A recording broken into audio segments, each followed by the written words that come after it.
Hi, let's do it. It's lesson 6.3, day 4. We're almost done with chapter 6, and the midterm is on chapters 1 through 6. So let's do it. Here's the scene. A senior talent show is scheduled to take place this afternoon, and Michael Centauri is in the stats class practicing his act, flipping a bottle. He tells his friends the probability of successfully landing the water bottle right side up is 20%. Assume that each water bottle flip is independent. So he flips the bottle in the air and it lands right at the bottom of the bottle. He thinks it's pretty talented if it lands right side up. Anything else is not right side up. So that's the first step in deciding how we can calculate if he flips the bottle 10 times when we can expect this, right? In order to figure out this calculations, we have to decide if bins is appropriate or if it's something else. So let's do that. It's either right side up or it's not right side up. So that should be binary. They told us to assume it's independent, so each time he flips it, independence is assumed. Now n, well, it looks like we're going to flip it 10 times, so that n would be 10, so that's satisfied. And then s, is the probability of success consistent each time, each trial? And based on this scenario, the probability of success is 20%. Now we need to know the probability of failure. That also would need to be the complement. So those add up to 1. If the probability of it being right side up is 20%, then the probability of not right side up should be 80%. And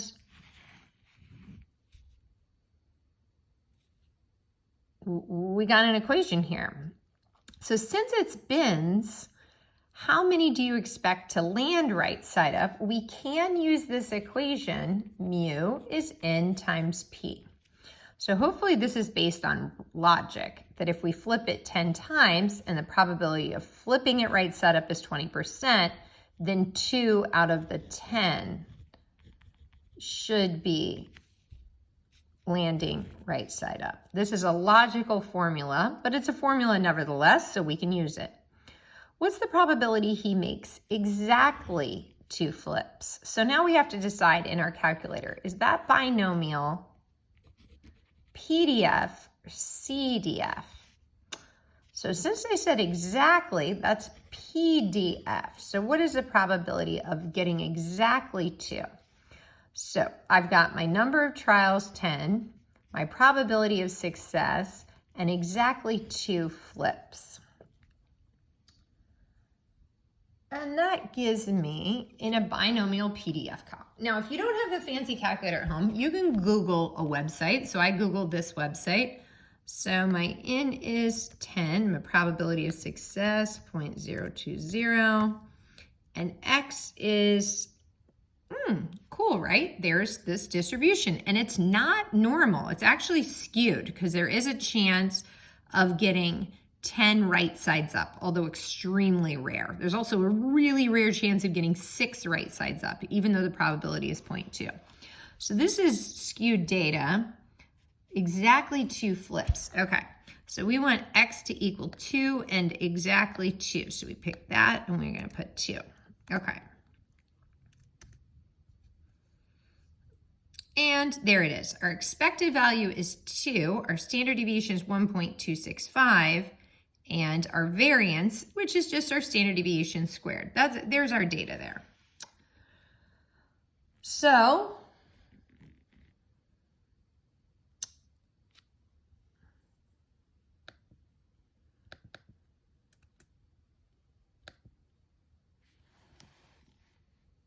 what if X is 2? There it is. The probability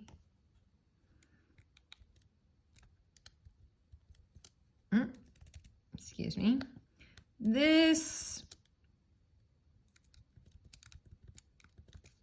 trying to get it to zoom in a little bit.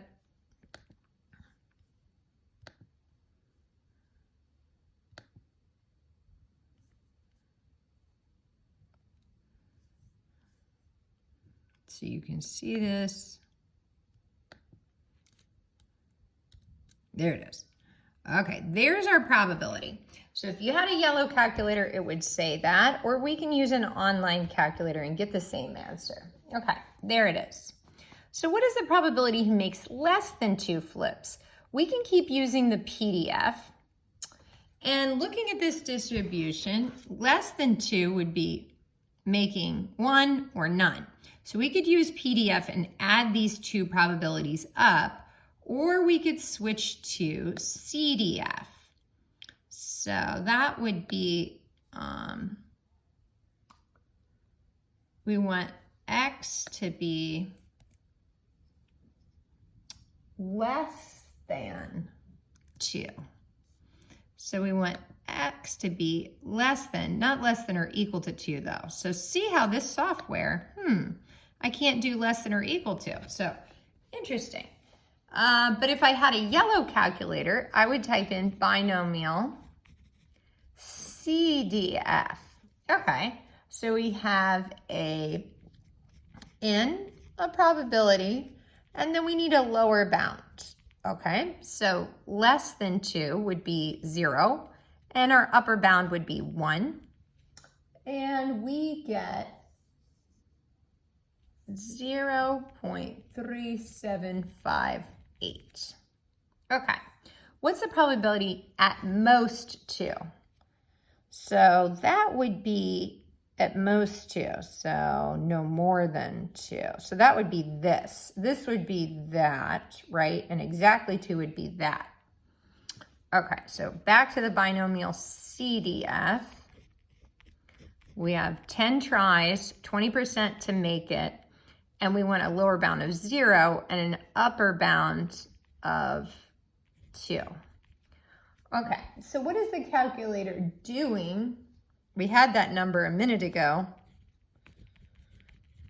What the calculator is doing, it's doing a binomial PDF of when is it equal? What's the probability of no right side up, probability of 1 right side up, and a probability of 2 right side up out of 10, and adding all of those up. And that's what it's showing in the table. Pretty neat. That's why I colored it in red. So now, what else? How could we change the fact scenario where maybe it's a different situation than bins? So there's one more type of distribution we're going to learn, and it's not a binomial distribution, it's a geometric distribution. Now this should sound familiar if you've taken some calculus, geometric distributions. Okay, so what does a geometric distribution look like? Let's take a look. After the first 10 flips, Michael wants to do 10 more, but his teacher's getting annoyed with all the noise and tells him he must stop flipping once the bridle lands right side up. So what we're talking about is we don't know N anymore. He's going to keep flipping it, and we don't know what N will be. So we have to think about this as a different setup, and this is going to be Biff's. The question is now, when will be his first success?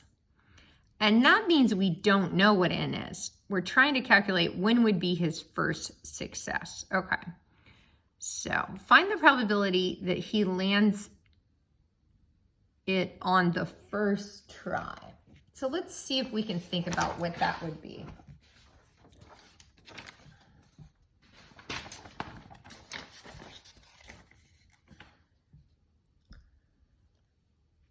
X here would be the number of flips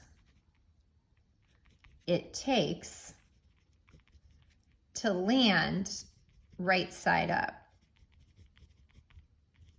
So instead of counting the number of right side ups, I'm only ever going to have 1 right side up, because I'm actually now counting how many flips until I get my first success. Okay.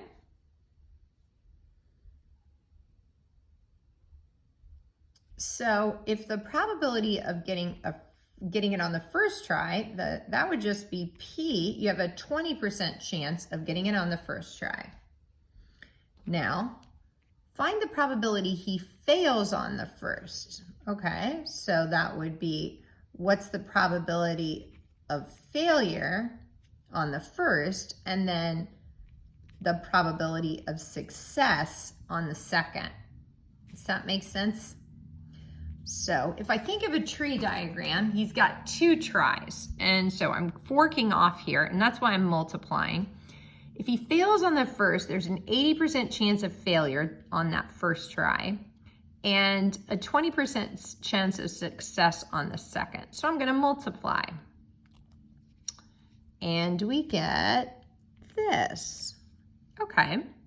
Find the probability, and there's not multiple ways, there's just that one. You fail and then you succeed. So that's the scenario there. Find the probability he fails the first 2 and lands on the 3rd try. So his first success is not until the 3rd try. That would be the probability of failure, and then another failure, and then finally success.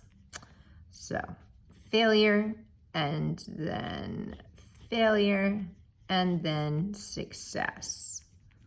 So we get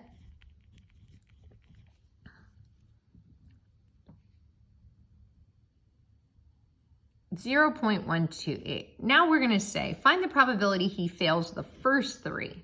Hopefully you're thinking, oh wait, isn't this why we invented exponents, to speed stuff like this up on the calculator? And if that's what you're thinking, you're on the right track. We've got 3 failures and 1 success. We keep having 1 success, and this is just the number of tries until you get it minus 1. Okay, so this would be 2, and that'd be 3, and that was 1. If you see the pattern there. We could have rewritten this 2. So these exponents add up to 3. These exponents add up to 2. This one would add up to 1. See how you didn't have any failures. So those exponents add up to 1. You could think of that one being in front of there. So there's a pattern there, and that's where the formula is coming from. Now we notice that this probability, so again, anything to the power of 0 is 1. So this probability is that. And we're just going to look at how this probability changes the further along he gets where he hasn't had a success yet.